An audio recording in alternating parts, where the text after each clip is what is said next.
ஆண்டவராகிய இயேசு கிறிஸ்துவின் நாமத்தினாலே இது விடுதலை தேடல் நிகழ்ச்சிக்கு உங்களை வரவேற்கிறேன். பிராக்டிகல் கிறிஸ்டியானிட்டி, நடைமுறை கிறிஸ்தவம் என்கிற தலைப்பின் கீழே நாம் தொடர்ந்து கற்றுக்கொண்டிருக்கிறோம். அதுலேயும் குறிப்பாக விருந்தோம்பல், உபசரிப்பு என்கிறதை குறித்து நம்ம தொடர்ந்து அனுதினமும் கற்றுக்கொண்டிருக்கிறோம். இதெல்லாம் கேட்ட உடனே நீங்களும் கொஞ்சம் விருந்தோம்பலில் கொஞ்சம் இம்ப்ரூவ் ஆகிருப்பீங்க, ஹாஸ்பிட்டாலிட்டி நிறைய பண்ணுவீங்கன்னு நான் நம்புகிறேன். அப்படி செய்யணுங்கிறதுக்காக மட்டும்தான் இந்த டீச்சிங். இன்னைக்கும் அப்போஸ்தலர் நடவடிக்கையிலிருந்து இதே விருந்தோம்பலை குறித்து நான் ஒரு காரியத்தை உங்களுக்கு சொல்ல ஆசைப்படுகிறேன். பேசிக்கா இது எங்க இருந்து நம்ம படிச்சோம் அப்படின்னா, ரோமர் 12வது அதிகாரம் 13வது வசனத்தை பார்க்கும் பொழுது பரிசுத்தவான்களுக்கு உதவி செய்யுங்கள் அப்படின்னு இருக்கு, குறைவா இருக்கிறவங்களுக்கு. அதோட இன்னொரு பகுதி வரும் பொழுது அந்நியரை உபசரிக்க நாடுங்கள். இந்த நாடுங்கள்ங்கிற வார்த்தையை கொஞ்சம் நீங்க ஆராய்ச்சி பண்ணி பார்த்தீங்கன்னா, நம்ம நாடுங்கள்ங்கிற வார்த்தையை ஒரு சாஃப்ட் டோனா நம்ம எடுக்கிறோம். ஆனா அங்க நாடுங்கள்ங்கிறது பர்சீவிங் அல்லது சீக்கிங் அப்படின்னு இருக்கு. அதை எப்படி எக்ஸாம்பிள் சொல்லலாம் அப்படின்னா, நீங்க உட்காந்துட்டு இருக்கீங்க, இங்க ஒரு பூனை வருதுன்னு வச்சுட்டுங்களேன், எந்திரிச்சு போடா அப்படின்னா சரி பூனை தெல்ல ஹாடி எந்திரிச்சு போவோம். இது ஒரு வகையான ஒரு மூவ். இப்போ இந்த பக்கம் உட்காந்துட்டு இருக்கீங்க, ஒரு 10 அடிக்கு ராஜநாகம் அப்படி போயிட்டு இருக்கு, பாம்புடா அப்படின்னு இப்போ அந்த பூனை எந்திரிச்சு போன அப்போ அந்த அந்த ஏர்ஜ் வந்து கொஞ்சம் அதிகமாகுது இல்லை, அதை மாதிரி அந்த டோன் தான் இந்த வார்த்தை நாடுங்கள். இன்னதை கொஞ்சம் நீங்க ஆழமா பார்த்தீங்கன்னா சீக்கிங் அப்படின்னு இருக்கு, அதாவது தேடு. அதாவது நம்ம வீட்டுக்கு யாராவது வந்தா அவங்களுக்கு சாப்பாடு போடுற உபசரிப்பு, அது ஒரு ரகம். நம்ம அதுவே போட மாட்டேங்கன்னு சில நேரம் ஆர்டர் பண்ணி கொடுத்துடுறோம், அது வேற விஷயம். நான் அதை பத்தி பேசல, நான் ஒரிஜினல் பிப்ளிக்கல் கல்ச்சர் பத்தி பேசுறேன். நம்ம வீட்டுக்கு ஒருத்தவங்க வந்தா சாப்பாடு போடுறது ஒரு ரகம், நம்ம வீட்டுக்கு வந்தவங்களுக்கு தெரிஞ்சவங்களுக்கு சாப்பாடு போடுறது ஒரு ரகம், சொந்தக்காரங்களுக்கு ஒரு சாப்பாடு போடுறது ஒரு ரகம். இது யாருன்னா அந்நியர்னா ஒரே வகையில சொந்தம், இயேசுவின் ரத்தத்தினால அவரு நானும் சொந்தம். மற்றபடி அவர் ஜாதி வேற, அவர் டினாமினேஷன் வேற, அவருடைய டாக்டரின் கோட்பாடு வேற, அவருடைய ஊர் வேற, எல்லாம் வேற. ஆனா அவரும் சுவிசேஷத்துக்கு சொந்தக்காரர், அல்லது சுவிசேஷத்தினால ஆண்டவர் ரத்தத்தினால் மீட்கப்பட்டவர், நானும் சுவிசேஷத்தினால ஆண்டவரோட இணைக்கப்பட்டவன். இந்த ஒரு கனெக்ஷன் தான் தவிர மீது எல்லாமே ஏலியனேட்டட். பட் ஸ்டில் நான் அவருக்கு எவ்வளவு தூரம் உபசரிக்கேன் அப்படிங்கிறது தான் அங்க முக்கியம். சரி, இதை வந்து சீக்கிங் அப்படின்னு இருக்கு. சீக்கிங்னு எடுத்தோம்னா யாராவது வருவாங்களா அப்படி யோசிச்சு பார்த்துருக்கீங்களா? யாராவது வந்துட்டாங்களோ அப்படின்னு நம்ம யோசிக்கிறது வேற, யாராவது வருவாங்களா. நீங்க உங்க வீட்டுல என்ன யோசிச்சு பாருங்க, அடிக்கடி உங்க வீட்டுக்கு வந்துட்டு ஆட்கள் வந்துட்டே இருந்தாங்கன்னா உங்க வீட்டுல இந்த குழந்தைகளை பாருங்க, அழகா கேட்கும், அம்மா இன்னைக்கு நம்ம வீட்டுக்கு யார் வருவா அப்படி உங்க குழந்தை கேட்டுச்சு அப்படின்னா நீங்க ஹாஸ்பிட்டாலிட்டியில சூப்பர். அதே குழந்தை அம்மா அங்கிள் எப்போ போவாருன்னு கேட்டுச்சுன்னு வச்சுக்கிட்டுங்களேன், அது வேற எக்ஸ்ட்ரீம். ஆனா ரெகுலர் நம்ம வீட்டுக்கு யாராவது வந்துகிட்டே இருந்தா அந்த குழந்தைகளுக்கு தெரியும் யார் வருவா, இன்னைக்கு யார் வாரான்னு கேட்கணும் அந்த குழந்தை. அப்படி அதுதான் ஹாஸ்பிட்டாலிட்டி. இப்போ இங்க சீக் அப்படின்னா அப்படி தேடி தேடி போய் ஹாஸ்பிட்டாலிட்டி பண்ணுங்க அப்படின்னு சொல்லி அந்த வசனம் சொல்லுது. சரி, இன்னைக்கும் ஒரு எக்ஸாம்பிள் அதே மாதிரி அதே அப்போஸ்தலர் நடவடிக்கையில இருந்தா சொல்ல போறேன். அப்போஸ்தலர் நடவடிக்கை 21வது அதிகாரம் 16வது வசனம். இங்கேயும் பவுலை சுற்றி தான் அந்த ஈவெண்ட் நடக்குது பாருங்களேன், வாசிக்கிறேன். செசரியா பட்டணத்தில் உள்ள சீஷரில் சிலர், சீஷர்னா யாரு ஏற்கனவே உங்களுக்கு சொல்லியிருக்கிறேன், அன்பு காமிக்கிறதுனால என்னுடைய சீஷர் என்று அறியப்படுவீர்கள்னு ஏற்கனவே நான் சொல்லிட்டேன்ல. சீஷரில் சிலர் எங்களுடனே கூட வந்தது மன்றி எழுதுறது லூக்கா. அப்ப லூக்கானா லூக்கா பவுல் அந்த டீம் எங்களோட கூட வந்தது மன்றி. எங்க இருந்து வராங்க? சில வசனத்தை சர்ன்னு வாசிச்சு போயிட, நீ பொறுமையா வாசிக்கணும். செசரியாவில இருந்து வாராங்க. எங்க வாராங்கன்னா எருசலேமுக்கு வராங்க. அப்ப அங்கிருந்து யாரு கூட வரானா, சீப்புரு தீவானாகிய மினாசான். இவன் சீப்புரு தீவுல இருந்தானா, இல்ல அங்க இருந்து ஏற்கனவே செசரியா வந்தானா, இல்ல செசரியால தான் இவன் செட்டில் ஆயிருந்தானா தெரியாது நமக்கு. சீப்புரு தீவானாகிய மினாசான் எனும் பழைய சீஷனிடத்தில் நாங்கள் தங்கும்படியாக அவனையும் தங்களுடைய கூட்டிக் கொண்டு வந்தார்கள். இது இப்ப எப்படி இருக்கு அப்படின்னா, இப்ப நான் வந்து சென்னையில இருக்கிறேன், நீங்க திருநெல்வேலியில் இருக்கிறீங்கன்னு வச்சுட்டீங்களா, எக்ஸாம்பிளுக்காக சொல்றேன். திருநெல்வேலியில் இருக்கிறீங்க, நான் உங்க வீட்டுக்கு வரணும், என்ன திருநெல்வேலியில் தங்குறதுக்கு இடம் இல்லை, உங்க வீட்டுல தங்கன்னு ஆசைப்படுறேன்.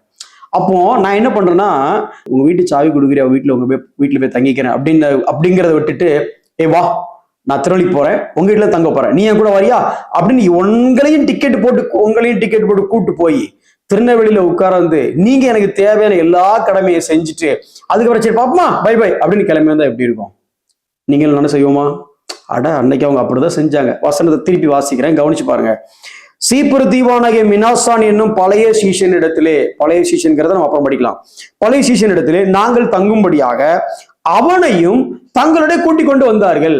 அவனை கூட்டு வராங்க, எங்க தங்கணுமோ அங்க கூட்டு வராங்க, எருசலேமுக்கு. பேசிக்கா இந்த எருசலேம் விசிட் வந்து ஒரு பெரிய ஒரு ரிமார்க்கபிள் விசிட். ஏன் அப்படின்னா இதுக்கப்புறம் பவுலுடைய ஊழியம் பைபிள் எழுதப்படலை. அதாவது அப்போஸ்தலருடைய 20வது அதிகாரத்துல ஃபேர்வெல் எஃபேசு லீடர் மத்தியில அதுக்கப்புறம் லிட்டரலா பவுலுடைய ஊழியம் வெளியே ப்ரொக்ளமேட் பண்ணக்கூடிய ஊழியம் இல்லை. இதுக்கப்புறம் எங்க இருக்குன்னா ஜெயில ஊழியம் இருக்கு, விவாதம் அதாவது கேஸ டீல் பண்ற இடத்துல ஊழியம் இருக்கு, ஃபெலிக்ஸ் முன்ன, ஃபெஸ்டஸ் முன்ன, அகரிப்பா முன்ன, அதுக்கப்புறம் கப்பல்ல ஊழியம் இருக்கு, மால்டா தீவுல ஊழியம் இருக்கு, அதுக்கப்புறம் ஸ்பானியா தேசத்துக்கு லண்டன் அதெல்லாம் வரலாறு சபை வரலாறுல வருது. இதெல்லாம் இருந்தாலும் இங்க அபிஷியலா அவருடைய மிஷன் ஜேர்னி எல்லாமே ஏறக்குறைய முடிந்தது, பழைய எழுதப்பட்ட மிஷன் ஜேர்னி. இப்போ என்ன எருசலேமுக்கு வராரு, இங்க இருந்து தான் பிரச்சனை ஸ்டார்ட் ஆக போகுது. எருசலேம்ல இருந்து அடுத்து சிசேரியா பிரிசன், சிசேரியா பிரிசன்ல இருந்து அடுத்து ரோமுக்கு போக போறாரு. மால்டா, ரோம் அப்படின்னு 28 அதிகாரம் வரைக்கும் டிராவல் பண்ணது அப்போஸ்தலர்கள். இப்ப இங்க மினாசானை கூப்பிட்டு இங்க வர்றாரு. சரி, இங்க வர்ற இடத்துல இதுல என்ன ஸ்பெஷல்? அந்த மினாசானை பத்தி சொல்லும் பொழுது அவன் பழைய சீஷன் அப்படின்னு எழுதியிருக்கு. AD 57ல, அதாவது கிறிஸ்து பிறந்து 57வது ஆண்டுல இந்த சம்பவம் நடக்குது. அப்போ இவன் பழைய சீஷன் அப்படின்னு சொல்லும் போது வேத வல்லுநர்கள் சொல்லும் போது 2 வகையா சொல்றாங்க. ஒன்று, இயேசுவால் அனுப்பப்பட்ட 70 நபர்கள் இருக்கிறாங்கல்ல, அதுல இவன் ஒருத்தனா இருந்திருக்கணும்.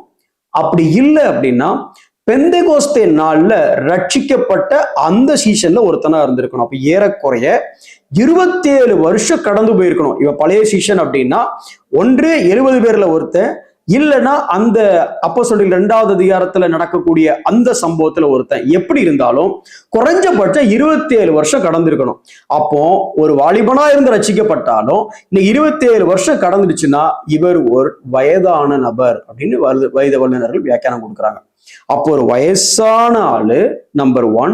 2, இவருடைய பெயர் மினாசான் அப்படிங்கிற பெயர்ல இருந்தே தெரிஞ்சுக்கலாம். இவர் ஒரு கிரீக் ஜூ அல்லது ஹெலனிஸ்டிக் ஜூ அப்படின்னு சொல்லுவாங்க. பாதி யூதன், கிரேக்கன் யூதன். அப்ப இவர் ஒரு புறஜாதி கலாச்சாரத்தை கொண்டவர். இப்ப பவுல் வாரது அவர் ஏறக்குறைய புறஜாதி கலாச்சாரத்தோட ஃபெமிலியர் ஆனவர், புறஜாதிகளுக்கு தான் ஊழியம் பண்ணிட்டு இருக்கிறார். இப்ப நேரம் இவர்ல தங்குறார். இப்ப தங்குமாதிரி யோசிச்சு பாருங்க, பவுல் ஒரு பெரிய தேவ ஊழியர் வராரு, ஆனா இந்த மினாசான் வயசானவர்.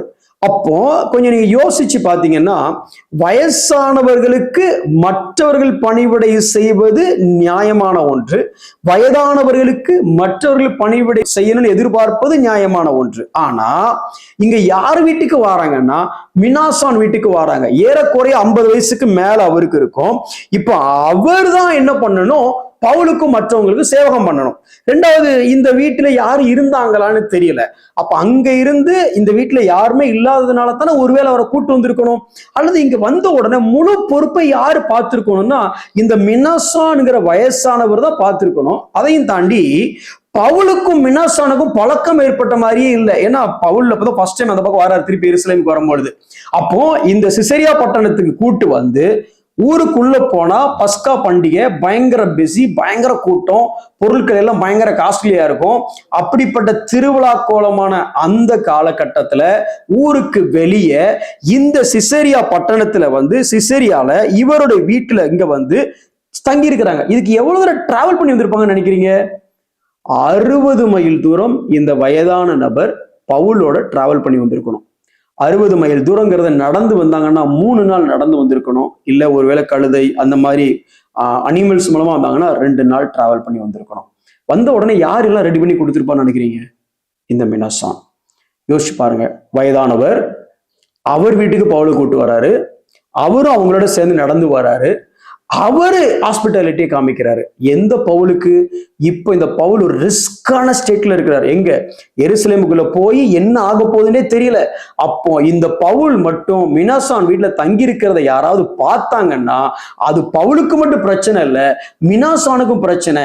ஏன்னா இதுக்கப்புறம் பவுலை பார்த்தாங்க தேவாலயத்துல, பார்த்ததுடைய விளைவு அங்கிருந்து கலக ஆரம்பிக்குது. அப்போ ஊருக்கு வெளியில இந்த வீட்டுல பவுல் தங்கி இருக்கிறது தெரிஞ்சதுன்னா இந்த வயசான மினாசானுக்கு என்ன ஆயிருக்கும், அவர் குடும்பத்துக்கு என்ன ஆயிருக்கும், இதெல்லாம் பத்தி எதையுமே யோசிக்கல. அந்த மினாசான் அவர்களுக்கு தேவையான விருந்தோம்பலை, ஹாஸ்பிட்டாலிட்டியை, உபசரிப்பை அவர் செய்தார். இன்னைக்கு நம்ம எப்படி இருக்கிறோம்? ரிஸ்க் எடுக்கிறார். ரிஸ்க் எடுத்து தன்னுடைய உடல் வயதான காலத்துல கூட அவங்களுக்கு உதவ ட்ரை பண்றார். சரித்திரத்துல தெரிந்த ஒரு பிஷப், பேர் பாலிகார், நீங்க கேள்விப்பட்டிருப்பீங்கன்னு நினைக்கிறேன். 69 முதல் 186 வரை வாழ்ந்த காலத்துல அவரை கொல்லுவதற்காக அரெஸ்ட் பண்ணிட்டு கொலை செய்யணும், அதுக்காக வராங்க. கடைசி அவர் இருக்கிற இடத்த கொஞ்சம் தெரிந்து கண்டுபிடிச்சு அவர் இருந்த இடத்துக்கு வந்துட்டாங்க. அவங்க நினைச்சாங்க நம்ம வந்து அவர் வாலிப பையனை பிடிக்க வரோம்னு நினைச்சு வந்து பார்த்தா கிட்டத்தட்ட 86 வயது நிரம்பிய ஒரு பிஷப் அவர். இவரவே பிடிக்க வந்திருக்கோமே கேட்டா, தன்னை கொல்ல வந்தவர்களை அல்லது தன்னை கொலை செய்யப்படுவதற்காக அழைத்து செல்ல வந்தவர்களை பாலிகார்ப் என்ன பண்ணார் தெரியுமா? களைப்பா வந்திருப்பீங்க, கொஞ்சம் வெயிட் பண்ணுங்க, உங்க எல்லாருக்கும் சாப்பாடு ஆயத்தம் பண்றேன், நீங்க சாப்பிடுங்க, நான் ஜெபம் பண்ணிட்டு வரேன்னு சொல்லி தன்னை கொல்ல வந்தவர்களுக்கும் வயதான இவருக்கு தான் மற்றவங்க உபசரிப்பு பண்ணணும், ஆனா இவர் அவர்களுக்கு உபசரிப்பு செய்தார். பின்னாட்களிலே அவர் கொலை செய்யப்பட்ட அந்த சம்பவம் உங்களுக்கு தெரியும். எனக்கு அருமையான சகோதரனை சகோதரியை, வேதம் முழுக்க அல்லது எஸ்பெஷலி புக் ஆஃப் ஆக்ட்ஸ் அப்போஸ்தலர்களில் முழுவதுமாக இந்த உபசரிப்பின் காரியத்தை நம்ம பார்க்க முடியும். இன்னைக்கு நீங்களும் நானும் எவ்வளவாய் அந்நியரை தேவ பிள்ளைகளை உபசரிக்க நாடுகிறோம். கண்களை மூடி நாம் ஜெபிப்போம். அன்புள்ள ஆண்டவரே, பரிசுத்த ஆவியினாலே தேவ அன்பு எங்களுக்கு ஊற்றப்பட்டிருக்கிறது. அன்புள்ளவன் தேவனால் உண்டாயிருக்கிறான். கண்ட சகோதரிடத்தில் அன்பு கூறாதவன் காணாத தேவனிடத்துல எப்படி அன்பு கூற முடியும்? தேவனிடத்தில் அன்பு கூறுகிறேன் என்று சொல்லியும் தன் சகோதரனை பகைக்கிறவன் பொய்யனாய் இருக்கிறான். ஆண்டவரே, எங்களுடைய சகோதரர்களுக்கு, எங்களுடைய பரிசுத்தவான்களுக்கு, அந்நியருக்கு உம்முடைய அன்பை இந்த உபசரிப்பின் மூலமாக காட்ட எங்களுக்கு நீர் உதவி செய்யும். இயேசுவின் நாமத்தில் ஜெபிக்கிறோம் நல்ல பிதாவே, ஆமென்.